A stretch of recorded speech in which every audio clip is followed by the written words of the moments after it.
দেবপ্রিয় বোসের সাথে বাংলায় গিয়ে প্রতিবেদনে এখন আপনারা দেখতে পাচ্ছেন আমরা রয়েছি সেই ওয়াই চ্যানেলে।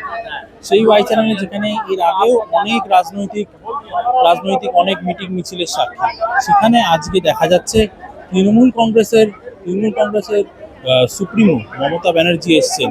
আর আসার পরে যে দৃশ্য আপনারা দেখতে পাচ্ছেন, যে না দেখে মনে হচ্ছে যে কেন কোনো বড় রাজনৈতিক জয়ী দলের কোনো নেতা বা কেউ একজন এসছে। মনে হচ্ছে না যে উনি গদিচ্যুত হয়ে গেছেন, মনে হচ্ছে উনি যেন এখনো ক্ষমতাতেই রয়েছেন।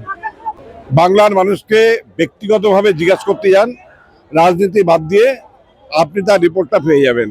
এখনো পশ্চিমবাংলায় প্রচুর মানুষ দেখবেন ভয়ে ভীত সন্ত্রস্ত হয়ে আছে, বিশেষ করে রাজনৈতিক ব্যক্তিত্বরা যারা সরকার বিরোধী রাজনীতি করে তারা খুবই ভয়ে এবং ভীত সন্ত্রস্ত হয়ে আছে।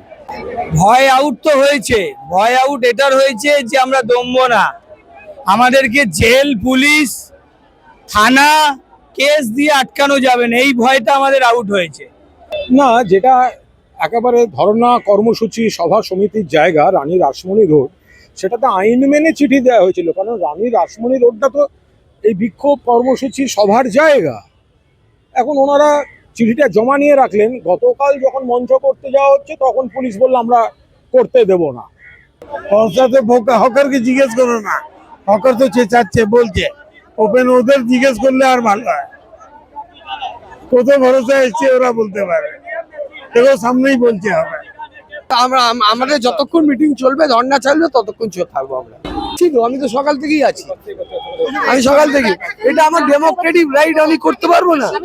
জানি না, এটা হচ্ছে ওই কণ্ঠস্বরটা হিটলারের কণ্ঠস্বর, থানাসাইদের কণ্ঠস্বর, ধর্মীয় মৌলবাদীদের কণ্ঠস্বর।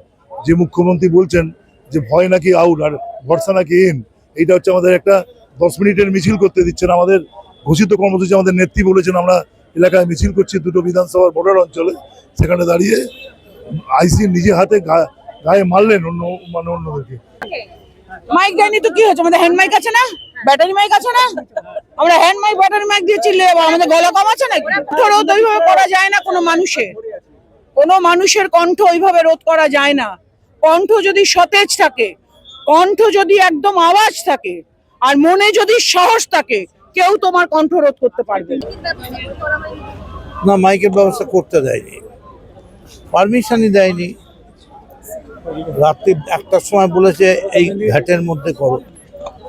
3বারের মুখ্যমন্ত্রী, 7বারের এমপি, তাকে ভ্যাটের মধ্যে বসিয়ে দিল।